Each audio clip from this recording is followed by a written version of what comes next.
today with members of the Task Force on Technical Approaches to Email Archives. So if you're just joining us, if you would type your name and institution into our chat box, that will help us keep track of who's here and help us contact you if there are any issues. And we will get started in just a minute.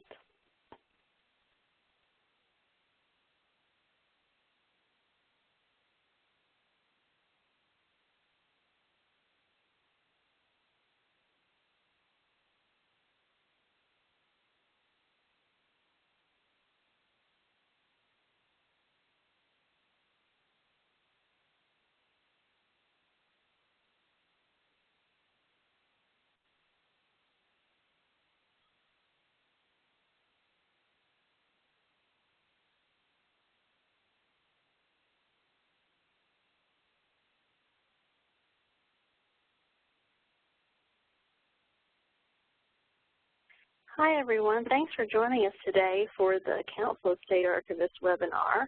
We have guest speakers today from the Task Force on Technical Approaches to Email Archives. If you have just joined us, if you would type your name and institution into the chat box, we would appreciate it. That way we can keep track of your attendance, and if you have any questions for us, we'll be able to answer those later. The way the webinar is going to work today, we have members from the Task Force on Technical Approaches to Email Archives, which is funded by the Mellon Foundation and the Digital Preservation Coalition. And the members of the task force are going to update us on the work of the task force and tell us how we can be involved and how we can help.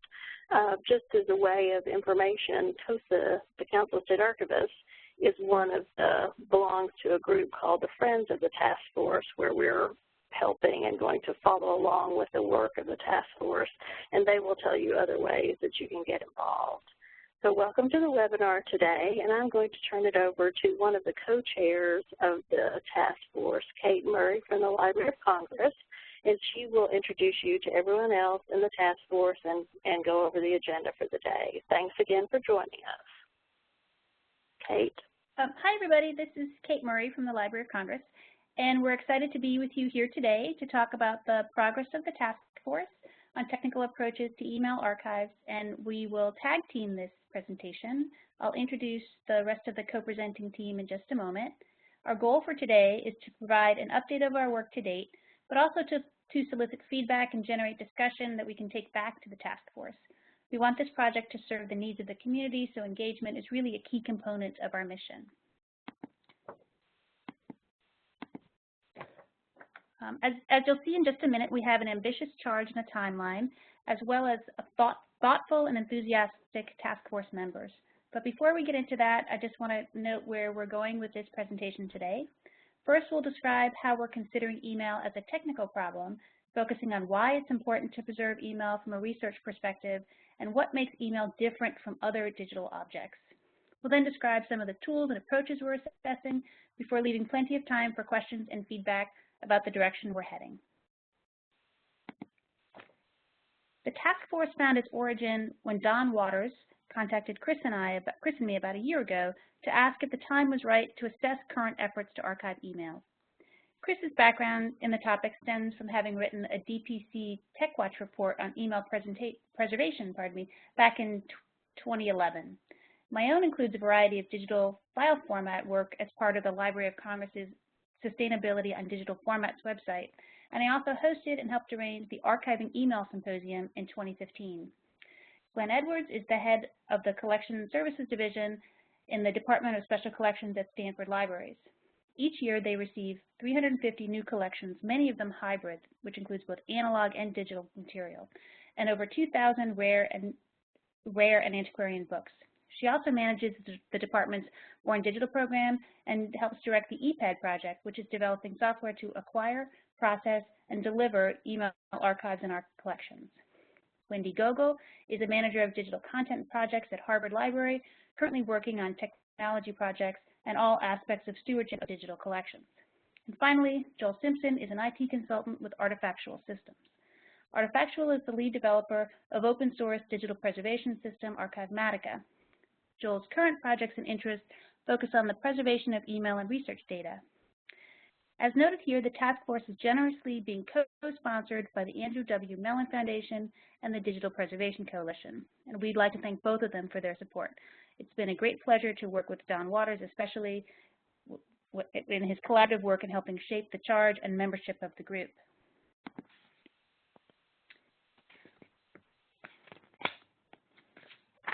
So from its starting point, the task force sees email as documentation that is about personal and corporate activities.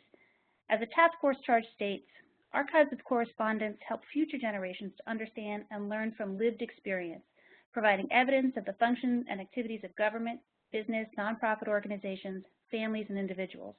It's part of a complicated interaction of network systems. Preserving it requires multiple processes and approaches, coupling many systems together.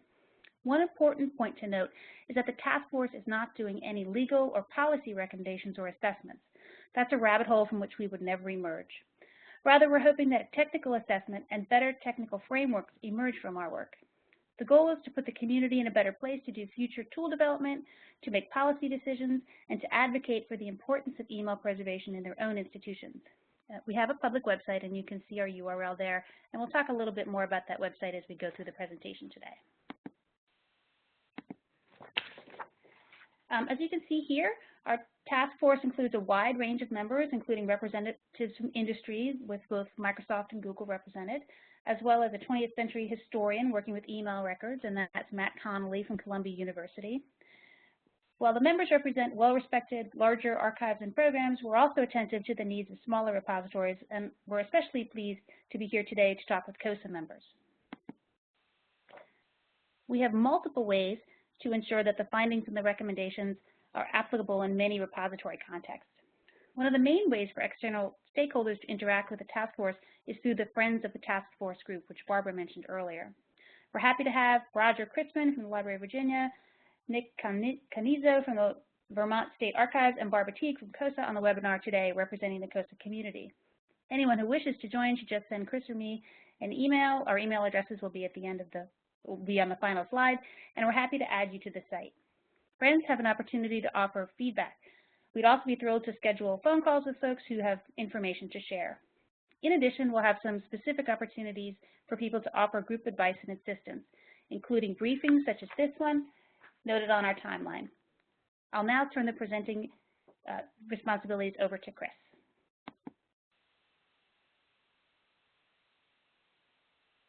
Thank you, Kate. Kate just mentioned the timeline, and I would just like to briefly show you this screenshot here. As you can see, the task force website includes a rather ambitious timeline, and we are hoping to accomplish all of our work over a 15-month period. To keep us on track toward that goal, we have a few mantras that we're repeating to ourselves over and over again.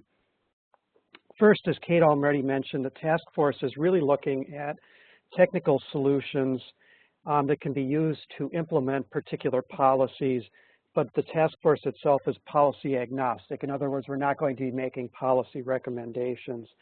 Instead, we'll be focusing on what's unique about email, not about digital preservation issues in general, which is our second mantra. And then our third is that we are not building any tools or services ourselves, but we're simply assessing the current state of play and developing a framework for additional technical and service development by new or by existing players in the email archives area. Oops. So one of the starting points for our work is that we do regard email as a key cultural resource that is worthy of preservation.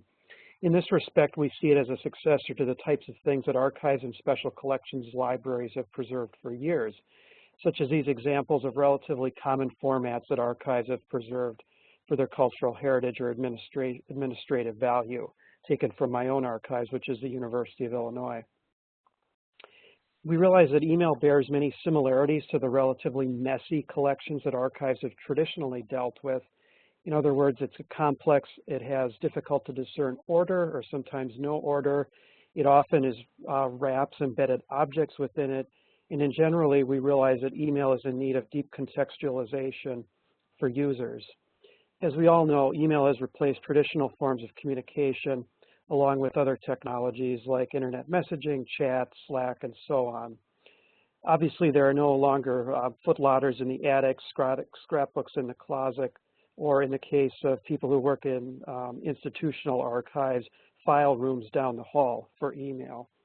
But that said, email is coming into archives through administrative transfers, record schedules, and also from individuals as part of their personal papers. One of the things the task force is attempting to do is speak to the broader community about why email preservation is important. That may be something that seems relatively self-evident to us, but it isn't to everyone. And one reason it's so is because it can shed so much light, that is, on important public and private events.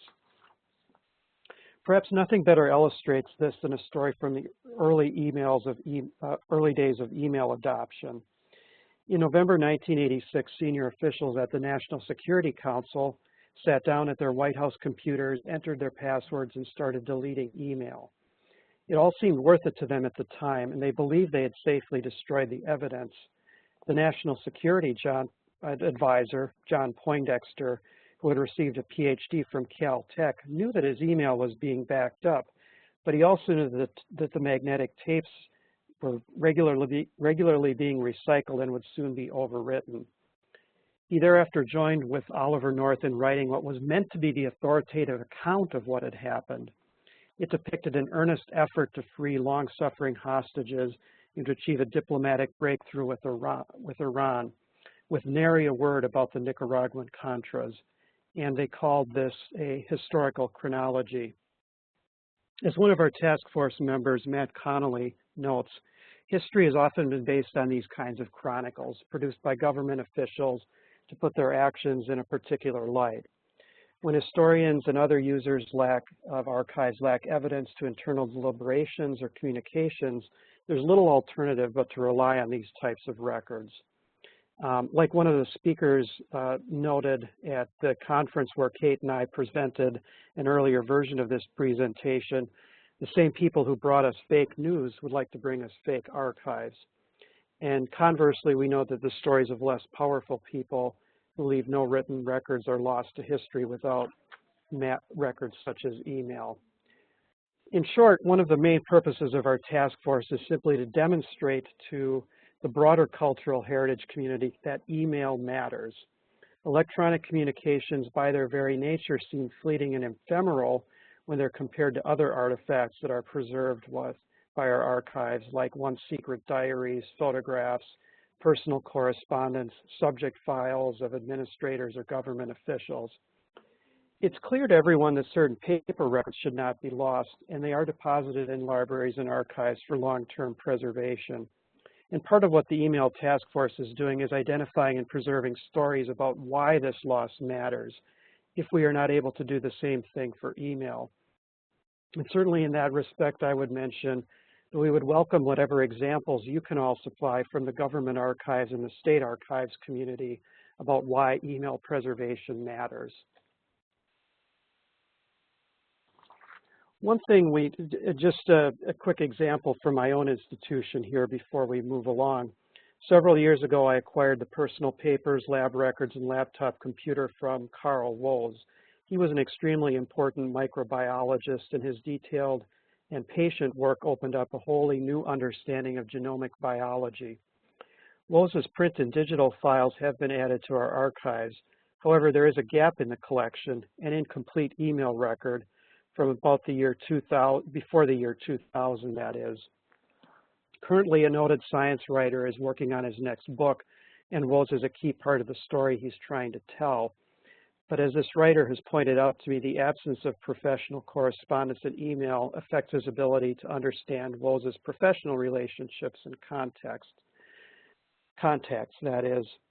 While we're doing the best we can to unearth this correspondence, we're uncertain if our efforts will be successful. And by telling these types of stories, we can make a broader case to the community about the importance of email preservation. And now I'd like to turn things over to Glenn. Hi. Here's an example of what can be gained when we preserve email archives. So Stanford's University Archive staff are currently processing the email records of Richard Fikes, who's a professor emeritus in computer science and the Artificial Intelligence Laboratory. So he's best known as co-developer of the web-based ontology development environment and open knowledge-based connectivity API for knowledge servers, among many others. His email account contains many of the same elements found in paper-based collections, including his own analog portion of his collection. Complexity, alternate orders, preservation challenges, embedded documents, embedded images. So while this collection has not yet been completed, we preserve the possibility of future research by the decisions we make today. One of the primary goals of the task force is making it easier for archivists to apply methodologies that are useful in the analog realm, as well as to develop new methodologies that apply to the digital correspondence. An important part of this is understanding the life cycle of email creation, use, and preservation. So email is both one thing and many things. You think you might know what email is, but it's deceptive in a way. As one of the task force members, Kevin DeVorsey, has helped us define, it's an individual message. It's a collective noun for all the messages in a mailbox. It's an active verb, as in, I'll email this to you. It's also the systems that create, distribute, and receive messages. And these email client applications often support functions beyond email, such as internet chat, IM, calendaring, contact lists, and task management into multifaceted programs called PIM, or Personal Information Manager applications, which can be integrated to a degree that make it difficult to see where one tool ends and another begins. And I'm going to turn this over to Joel. Thanks, Glenn. So, as Glenn said, there's many different aspects to email, and part of what we're trying to do is provide some of the technical context to help understand what some of the challenges are in preserving email and how we can go about addressing those challenges. So this slide tries to illustrate some of the core concepts of what makes up email and where the information or data for email comes from. So I won't go through it in detail, but it shows some of the core concepts like the envelope, which is this, what we call the fields that are used when we're actually communicating or transmitting email. The message itself and the different components. There's metadata in the header, body with potentially multiple body parts. Attachments are one form of a body part. Body parts can have their own header fields or metadata. And we also see some of the external, or so some of the data that you typically, would experience when you're looking at your email in an inbox is actually coming from or stored in other systems external to the message itself. So you might see addresses in a message header that really refer to an alias or a mailing list, and so you're not seeing the actual mailboxes that the message gets sent to, that stored in email servers. We also see that there's a fair bit of metadata that is not stored within the core message. So there are, for instance, IMAP flags and keywords that keep things like there's a scene flag that shows you whether email's been read or not. There's lots of custom metadata that different vendors use. So you might see categories in Microsoft Exchange, an Outlook users is not stored in one of the standard fields in the message. And similarly, how it's displayed in your inbox, kind of varies and isn't stored in the message itself. And then one of the big areas, of course, is external systems. That email often has links out, typically to stuff on the web that isn't really part of the email itself. So hopefully all of that, starts to help to show what you have when you've actually got an email to archive and what you don't have, and provide a bit of context to how understanding what you've got to work with. Kate, if I can ask you to go to the next slide. So here we're looking at how email works a little bit. Again, this is part about providing that technical context. Email is a sort of fascinating case study, really, in standards, and how, if they're done well, how they support widespread adoption and interoperability. And you know, we can see how ubiquitous email has been and how resilient it's been over many years to see how well that's the standards here have succeeded. I won't go through the details of this, but what this is really showing is how some of the core standards define how messages are created and the message formats themselves. Then there's a sort of transfer mechanisms, and then what you end up with when you're looking, you know, in the green is really what we get at the end, and is what archivists have to work with when they're looking at archiving email. This diagram only really touches on some of the core standards, and while some of those have been very resilient and haven't changed, there are many others that have been developed and are used to a greater or lesser extent, and we won't be going into those in a huge amount of detail, but we'll touch on some important ones. There are, for instance, in the last 5 or 6 years, a lot of standards around authentication and security that have been introduced and widely adopted that are worth knowing about, and others that you know, affect really what's in what you end up with in your message. So I'll leave that there and hand over to Wendy. Thanks, Joel. In the report, we plan to address the creation, use, and preservation of email lifecycle that Glenn mentioned. So among the lifecycle models that you may be familiar with are the OAIS reference model for digital preservation, and you may also be familiar with this one, which is the curation lifecycle model developed by the Digital Curation Center in the UK. This one has been widely adopted as a high-level model for digital material of all kinds. It's iterative and accommodates entering at any stage and then re-entering after preservation for reappraisal and migration. So although the terminology varies between different models and amongst different practitioners, I think all of these concepts will be familiar to you. As email moves through the life cycle from creation and active use to preservation and access for research, we encounter different players with different needs and many technical challenges. Decisions have implications at every stage further down the chain. On our task force, Fran Baker and Rick Ferrante have been instrumental in working through this life cycle and the implications. And here's the beginnings of us being able to visualize what they're working on. First, in its function as a communication tool, email involves the correspondence, message creators or authors, and recipients, and it includes the transfer between them of messages and perhaps links or attachments. It may include a JPEG attachment of penguins in sweaters and a link to a live webcam of a pregnant giraffe. Then, email may continue its active use for a correspondent who might use their account to organize their lives, as though it were an executive secretary with file cabinets, calendars, a Rolodex, and a great memory.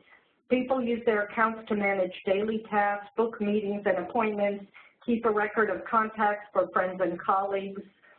Studies have found that people use their accounts for backup or archiving, and that archiving is really in quotes there. It's what people personally sometimes mean as archiving, but certainly not in the time frame that us stewards of cultural resources think about.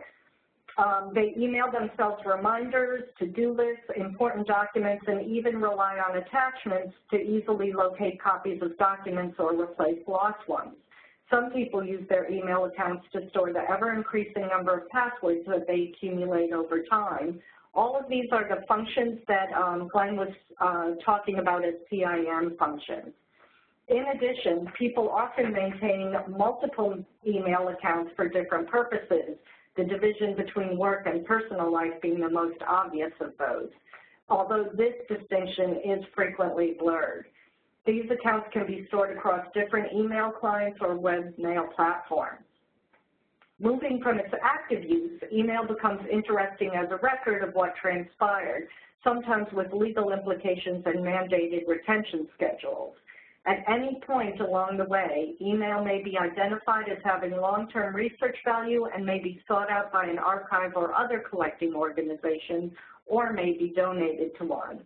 All along this life cycle, the various players, from the correspondents to the collectors, may decide to keep or weed any of the messages and attachments, or any of the associated data that travels with them.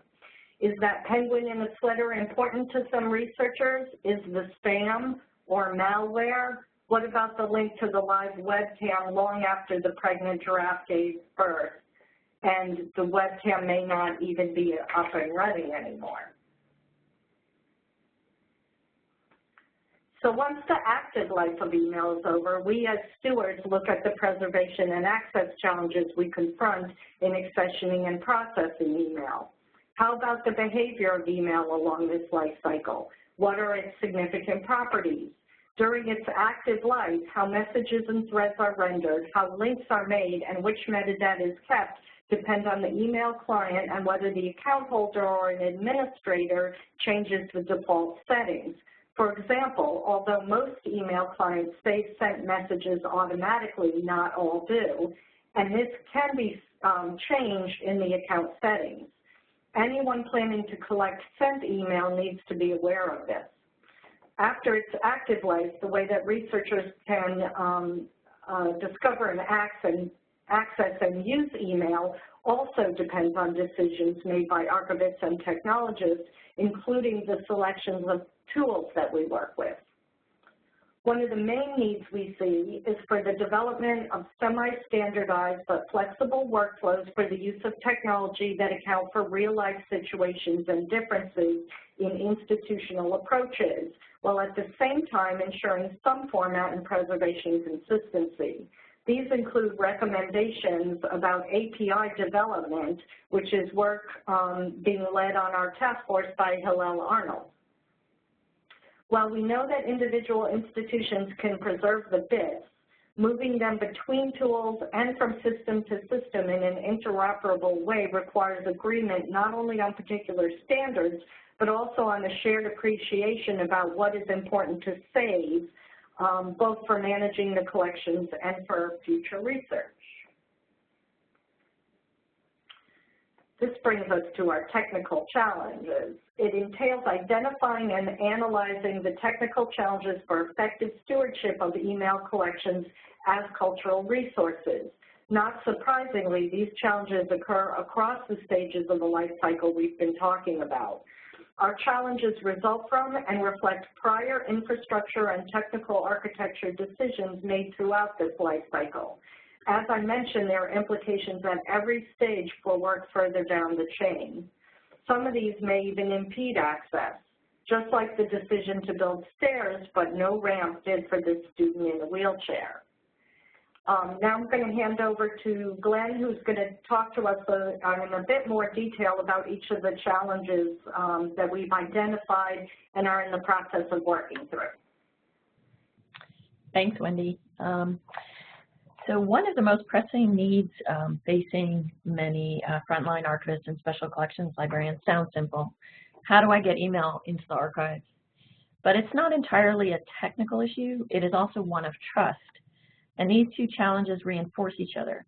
On the front end, if there are not adequate tools to identify emails that may raise concerns, it is difficult to assure a donor, administration, or university or organizational council that the archives can be trusted. Oh, sorry. Thanks.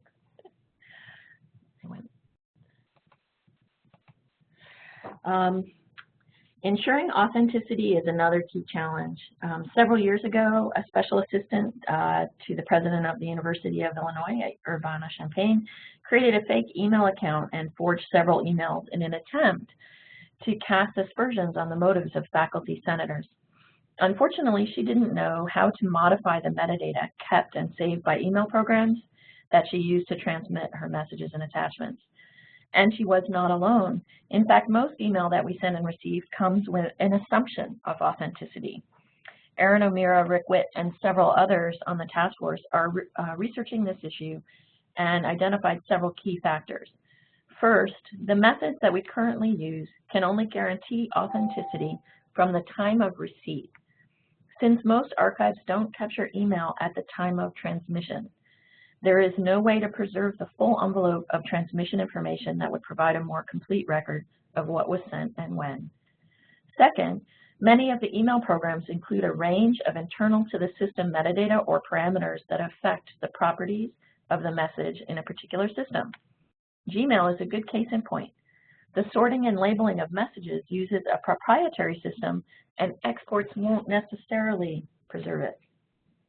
Finally, one of the key needs our group has established is a need for various tools to preserve the chain of actions that archivists take as they move from tool to tool, undertaking specific preservation actions. So attachments and linked content pose yet another challenge. We all know how frustrating it can be to find that a website you were depending on has gone missing. What about materials embedded in email messages? Will historians find a trail gone cold because archivists and librarians were unable to find a way to migrate an attachment to a new format? What about links to external websites or documents, including those with restricted access?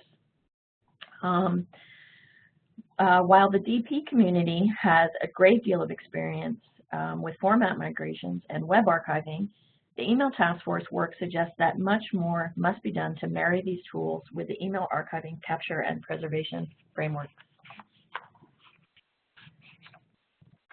Scale is a particular challenge posed by email and of utmost concern to the group. For example, the scale of individual accounts varies greatly. An average email account in an academic archive might range from 50 to 150,000 unique messages. This would be a tiny fraction compared to large organizations and government records. For example, George W. Bush's papers, which contain over 150 million email messages. So how do we design and implement tools that allow both use cases? Manual review or classification on a message-by-message basis is not possible or desirable. Therefore, we are attempting to target our recommendations and assess applicability of tools in multiple contexts. Work with regular expression searches and entity recognition is critical. Not only do ingest and acquisition tools need it to allow bulk removals of private, sensitive, or classified information, but discovery and delivery tools that we are examining make it possible to publish or export named entities in place of or to what might be a finding aid for the analog portion of a collection. I think in the born digital era, we need to acknowledge that this may also be a more iterative process. We are pretty sure John Podesta would agree with one conclusion that our team has reached. Security is another issue that comes into play at many points in the life cycle of actions that an archives will need to take to preserve and provide access to email. Since security was not a significant concern in the original design of email, many approaches have been taken, whether through simple authentication or complex domain-based signatures. Each of the specific vulnerabilities impose challenges for those seeking to treat it archivally. These might make you think that archivists will confront many issues when ingesting email, from dealing with viruses to verifying whether a particular digital signature is valid. There are opportunities from improved tooling and methods to evaluate authenticity and integrity of data, but it might require preserving some of the infrastructure of the email security regime in order to do this. They all rely on the DNS, for instance. Oops,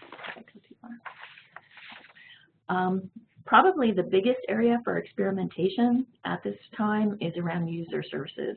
How will we help people find and make use of email? This is the point around which all of the challenges come into focus: authenticity, scale, description, privacy. There are many questions about which approach or approaches are best, even within a single repository, which in the short term will likely use tried and true practices like describing email caches in an archival management system, or delivering archives in the reading room. As probably the supreme example of a distributed linked record, email provides many opportunities for new access pathways, whether through entity extraction, natural language processes, linked data, new technology, assisted review products, in which the tool adjusts, refines, and improves identification and tagging algorithms in response to user feedback. But all of these tools also bring us back to an overriding issue: the need for interoperability between the tools. And I'll turn it back to Kate. Thanks, Lynn. So let's talk for a little bit about the preservation approaches for email collections. Thanks to the beauty of standardization, which Joel talked about earlier, it's usually possible to migrate from one format to another, and we'll talk about some of the tools for this in just a minute. But it can be easier or maybe not so easy to migrate a format to a new format. There's always the assessment concerns about data loss or data change, but again, since email is standards-based, there are good models to follow. So why is migration such a popular path for email? One of the big reasons is that popular tools dictate specific formats. As Chris mentioned in his DPC report a few years ago, the community has generally settled around the MBOX family and EML as de facto preservation formats. I'll throw in a shameless plug here for the Sustainability of Digital Formats website, where I go into what I call excruciating detail about these formats, including the at least 4 versions of the MBOX family for those that like to take a deep dive. So why are these the 2 formats as target migration formats? They're reasonably well documented, they're non-proprietary and open, but they're also readable and writable in a wide variety of email tools, including and especially EPAD and the soon-to-be released as open source tool from Harvard called EASE, and Wendy will talk about that in just a moment. A quick example from my own work at the Library of Congress. I've been working with the manuscripts division on an email collection from the American Land Alliance, and it came in, the email is from the early 2000s. The email was deposited in bags and through a multi-volume RAR file. So it had to be bagged to be ingested into our content management system. The RAR file contained 1 gigabyte PST file that needed to be converted to MBOX, so it could be, so some accessioning and processing could occur.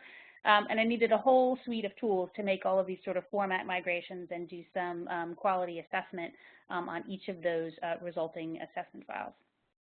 But when we're talking about migration, we're typically talking about the message text only. We're not talking about attachments or links out or any of that. I would say emulation is a very valuable approach for email collections. I'd argue it's a domain where emulation can really shine. By emulating the original user experience in software, both the messages and attachments are usable and in their original context. Emails can contain links to files stored on a local computer, to resources on a local intranet, to links and resources on the wider internet, as well as file attachments. Each of these components represent unique preservation challenges. Emulation environments can be used to facilitate access for every email component. And we need to give a special shout out here to the Software Preservation Network, especially Jessica Meyerson, who's also a task force member, as well as Ewan Cochran, who's doing some great work in the area of emulation as a service, and of course Ewan is on our task force as well. There are current and ongoing efforts in the digital preservation community to develop a standardized rights management strategy for cultural heritage reuse of software. The Software Preservation Network is currently working alongside legal experts at Harvard Law School and the University of Virginia libraries to map out the legal landscape for software preservation and to produce a body of documentation that can help guide cultural heritage organizations and institutions as they modify policies to reflect changing digital stewardship requirements and capabilities. In addition, we as a community as a whole are working towards fair use capacity for legal software, and this holds great promise for emulation work going forward, especially for email. I won't spend much time on the bit preservation option because it's pretty self-explanatory. Basically, you get in what you put out with no promise of functionality or renderability. I'd argue that this is fine if this is all you can do. But as the researcher community gets more sophisticated in working with email collections, you might be more pressed to provide more options for access. But we've certainly heard about this approach in use, especially for institutions with long embargo periods, 50, 60, or even 80 or 90 years. They just ingest the bits and move on because there's no current onus on access or expectations for use.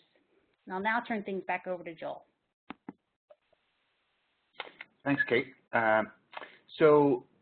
We're going to be having a section on, a couple of different sections on tools that can help with email preservation.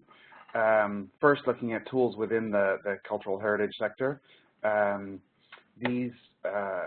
We're hoping that this will be a very sort of practical and useful section that just describes what some of the tools are, how available they are, and what they do. This is a list of some of the key ones, although not completely comprehensive.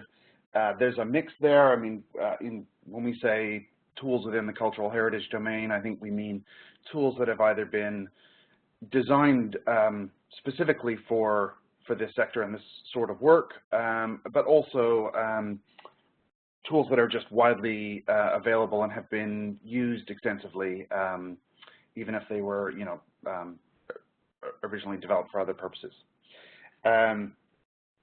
Michael Shawcross on the task force is helping to compile the list and do descriptions of all of them.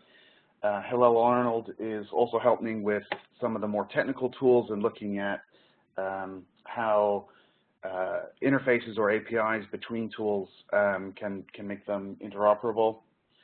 And in the next slide, I'll just show you a little bit about the kind of information that we're looking to capture.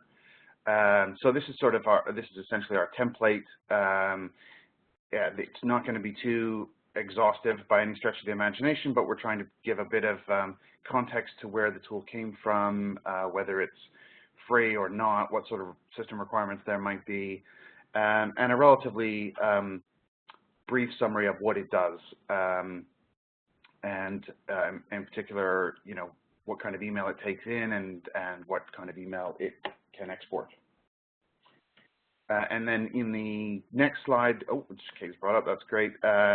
This is a completed template for a tool called Outlook PFT Viewer. It's it's a pretty simple, small, free tool. So there's not a huge amount of information on it, and it certainly isn't going to suit everyone's needs, but it absolutely may serve the needs of some institutions, or it may be part of the toolkit that you want to use along with other tools. And so hopefully that will give a good overview of what it can do and help you sort of piece that picture together. And the next slide, we move on to some of the other industry areas that we're looking at. So we have challenged ourselves to kind of look beyond the tools we already know and use and see what we can learn from other industries or domains.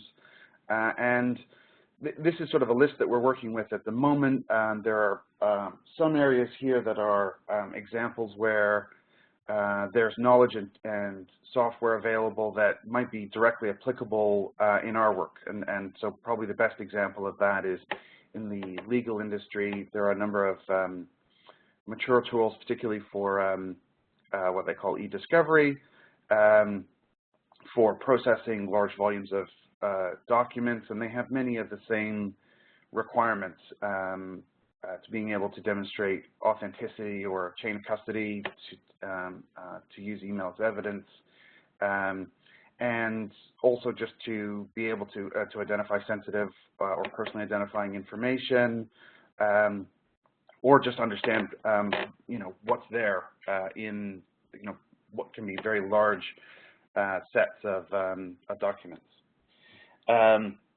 some of these industry areas are also are not going to provide tools necessarily or techniques that are sort of directly applicable in the way that some of those legal industry tools might be, but nevertheless are informative about how email is evolving and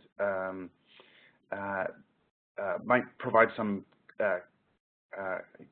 useful information about how the sort of challenges that need to be addressed or understood, and explain a bit about how it works. For example, I touched on some of the security standards earlier. There are a number of industry working groups that are constantly trying to combat spam and fraud, and they're developing a number of, there are many standards and tools that get introduced to do all of that, and understanding how those work can really help with establishing authenticity and just understanding more about the content that you have and why some of it looks different to others. Finally, I'll move on to the next slide, which is a great example of work being done that's leveraging work done in another industry. Maura Grossman and Gordon Cormack are two collaborators from the University of Waterloo who've done a lot of work in e-discovery. Maura's actually an attorney. Gordon's a computer scientist, and they've been collaborating with machine learning techniques for processing document sets, and email is one of those document sets they have to do in many cases. And they've been doing some work with email collections here. This is one of their tools that they have up online that you can sort of test. And they have used this to review email sets that Roger Christensen, a senior archivist, has already been through and classified and codified. I think Kate mentioned he might be on the call. This is really useful for understanding kind of how these tools can be applied, these techniques can be applied in our domain, and they're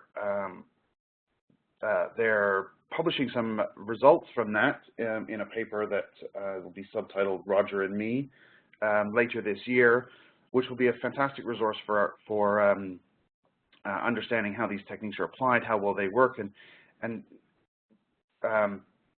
how they might, understanding how they compare to human review of data of email, and therefore how you might use that or where not to use it in your work. So I think I'll leave it there and hand over to Wendy to talk a bit more about the work at Harvard. Knowing that open source tools play a big role in our digital preservation work, I'm happy to announce that this summer, Harvard Library will begin an open source project for EASE, our email archives processing and preservation tool. The electronic archiving system, released in May 2015, processes email and attachments according to archival practices and then automatically deposits them into our preservation repository.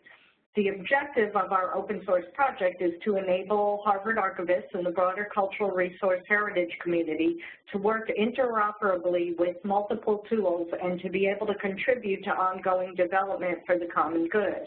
In fact, Harvard Library is a partner on Stanford University's IMLS-funded grant to develop the ePad email archiving tool, and we hope to use both tools at Harvard as a way to ensure that we're covering the full stewardship part of the email life cycle, along with our internal infrastructure for preservation. More information about this exciting new effort will be forthcoming. In the meantime, please visit the website listed here for a number of relevant reports, including a great one on interoperability that the task force's own Joel Simpson wrote for Harvard Library. So I'm going to hand it over now to Chris to wrap up before we move into questions. Great. Thank you, Wendy.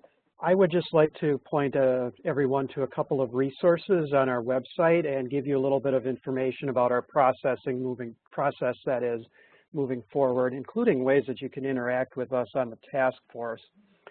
First, I'd like to note that on our public website, we do have a deliverables section, and there are several things listed there. In particular, I would just note that we will be planning to have a draft version of our report available for comment by early to mid-June. And we see this draft report as one of the primary ways that people can get us feedback, keep us on track, and point out additional materials to us that we might want to consider as we move forward. One of the other things that we're working on is an extensive bibliography with abstracts of relevant literature, both cited in the report as well as things that might not make it into the report, but that are certainly very valuable to know about as well. This is just a screen grab here, the first few, but the list goes on to about 40 or 50 or so and counting. We have a project assistant, Courtney Kane, who's actually sitting here with me in my office, who's been herding all of these references. So if you have citations, if you have particularly valuable materials that you're using in your own work, please send those to us so that we can include them in our bibliography and certainly assess them in regard to the report itself as well. Regarding the specific deliverables, as I noted earlier, we do have a project timeline with some interim deadlines about report drafts. As you can see, I've highlighted some of the critical sort of check-in moments or moments where, we'll be consulting with particular groups as we move forward here.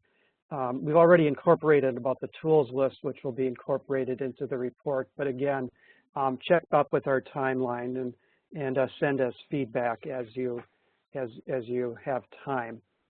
And finally, I would just like to wrap things up here and open up the floor for discussion. We're very eager to get feedback from everyone, whether, as a question now, or certainly as an email to one of us, or even contact through our website, which does have a contact us option as well.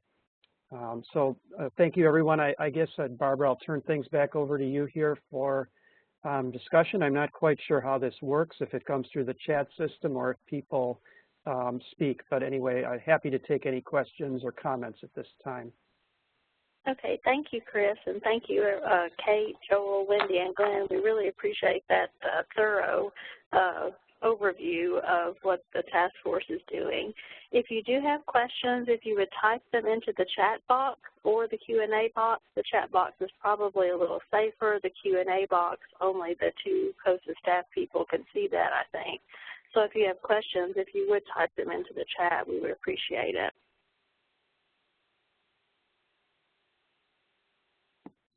I guess I had a question, I think probably based on the membership of the task force, and I wondered how the vendors are reacting to the use of open source and some of the things that we will be requesting of vendors down the road.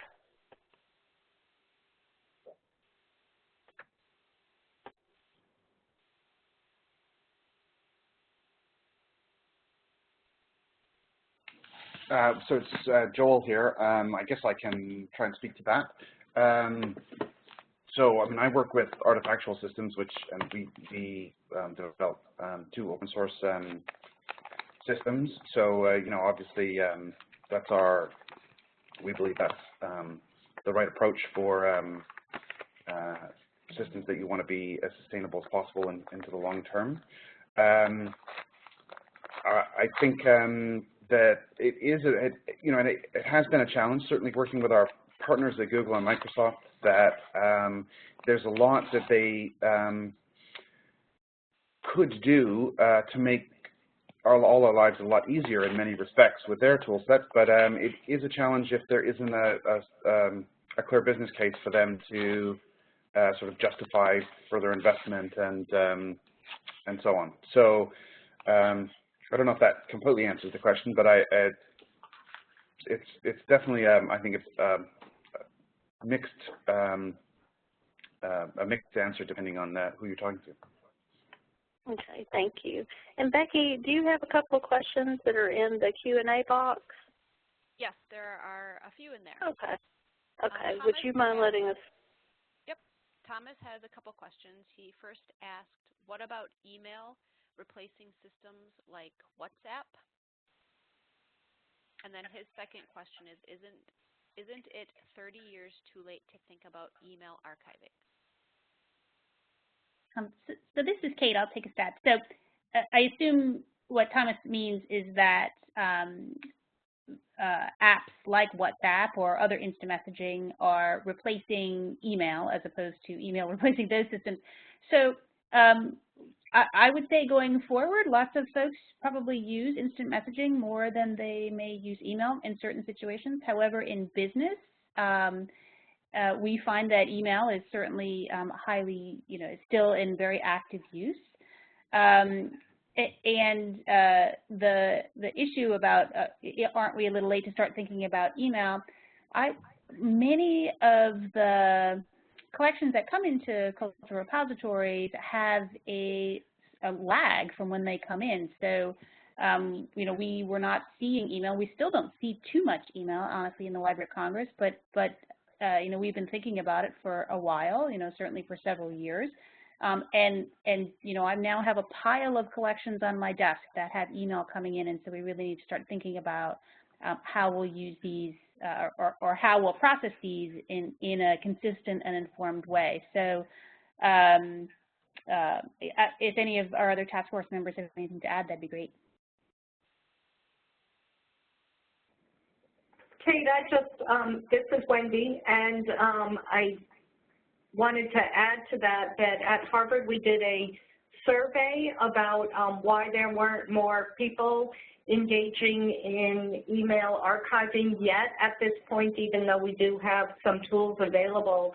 And one of the answers was that they don't feel the urgency for two reasons. And one was, as you mentioned, that there's a lag in getting the collections in. So a lot of our a lot of our curators collect from people's families after they have passed, people who are associated with Harvard, and also receive collections from donors, and they're just beginning to see email included in some of these collections, as you mentioned. The other reason, though, is that because in so many of these collections, there are going to be fairly long-term embargo periods, including at the university archives.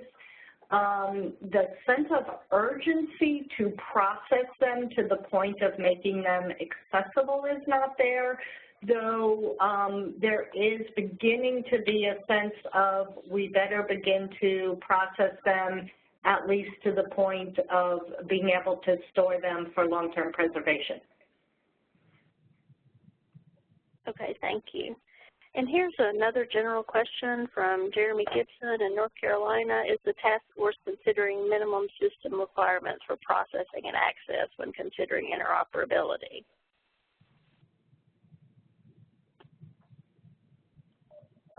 Yeah, I can speak briefly to that. Part of the issue in that respect is defining exactly what a minimum system requirement is. We didn't really speak much about it here, but several years ago, I know there was a movement around sort of defining what a significant property of an email message might be. And, the word significant, of course, is rather slippery and can be defined differently by different people. I would say one thing that the task force is very interested in is defining pathways by which email can move from one system to another. One of the big issues you have right now is that what tool A will export one format but import another format. Tool B does things slightly differently, and so on and so forth. As Joel was indicating in the conversations with our vendor partners, I think one of the key objectives of the task force is defining clear ways that email can move from system to system without any more than necessary being lost in translation, so to speak. And the way you do that is through some level of format standardization. We haven't quite got to the point, I would say, where we have a solid recommendation about that, but we're definitely interested in the question. Okay, thank you. Are there any other questions that we're missing? Oh, I did see Lizette from Connecticut wondered if you're in touch with the National Association of Chief Information Officers, since, well, CoSA works with NASCIO fairly closely on certain issues, but I didn't know if this task force has been in touch with the state chief NASCIO for any questions. Again, I mean, I would say in a word, no. That really strikes me as an excellent suggestion. You know, it's kind of in the basket of things I wish we had thought of a little bit earlier along. But since we haven't really published anything yet or sent anything out for comment, I think the timing would be particularly good if CoSA would give some assistance to us in kind of facilitating those contacts. I think it would be very helpful because, you know, that group of people, I suspect it's relatively, you know, important to get their attention, and it might be difficult coming just directly from the task force, but perhaps with some of our CoSA partners and friends helping out, it would help quite a bit. I think we'd certainly be interested to hear what they have to think. Okay, that's a really good idea, and we can talk about that later. I think that's a good suggestion, Lizette, so thank you. Did I miss any other questions, Becky? Yep, there's one more in the Q&A. Brian asks, we are dealing with a lot of loose email files around a subject matter instead of as a single PST or MBOX file, so like loose correspondence. Thoughts on processing, like what is possible in EPAD, MSG files migrated to EML? I guess I'll try tackling that. That's a great question. I mean, it's something we've talked about, and it's come up as a use case with some of, particularly our New York repositories. And I don't, you can ingest a file, but at this point, I think it has to be associated with an account holder. So I'd actually have to check on that to find out what we could do specifically with EPAD in that case. If you want to email me directly about it, that would be great, and then I could get back to you. Yes, thank you all for all the great questions, and some of the ones that you haven't had a chance to ask or gotten an answer to. You can email the members of the task force who are available here today, or if you want to send an email to me, I can forward it on. But we really thank you so much for representing the task force here today and giving us more information about your work. It's very heartening to know that I think you're going to have so much information gathered together, and then we're looking forward to the recommendations as well. If you could go to the next slide, we do, for those of you who are left, we have a, we'll skip over that when we thank our sponsors, but we do have an evaluation for you to fill out. So when you exit the webinar, you can fill out the evaluation, and if you want more information or you didn't have a chance to get the email addresses, you can let us know and we can put you in touch with the task force members. We also will have a recording of this webinar available on our website probably within a week or so, for if you want to share it with others in your organization. So thank you so much for joining us today. Please do fill out our evaluation. It will help CoSA with our webinars, and I think it will also help the task force with other presentations. And you can see they were planning on many presentations for the future. So please do take the time to respond to us in the evaluation. And thanks again for the members of the task force for giving us such a thoughtful presentation. We really appreciate it, and we look forward to working with you in the future. So thank you. So now Jeremy is still asking questions because he's very technical. So we won't cut you off yet. So if anyone wants to stay around for a couple more questions, or are you task force members available if there are questions? Oh, Jeremy's going to email you. Okay. Did everyone else get their question answered? Okay. Well, thank you so much for joining us today, and we appreciate all the great questions and the very good presentation. So we really appreciate it, and we're looking forward to the work of the task force and seeing all the results. Thanks for joining us today. Thank you.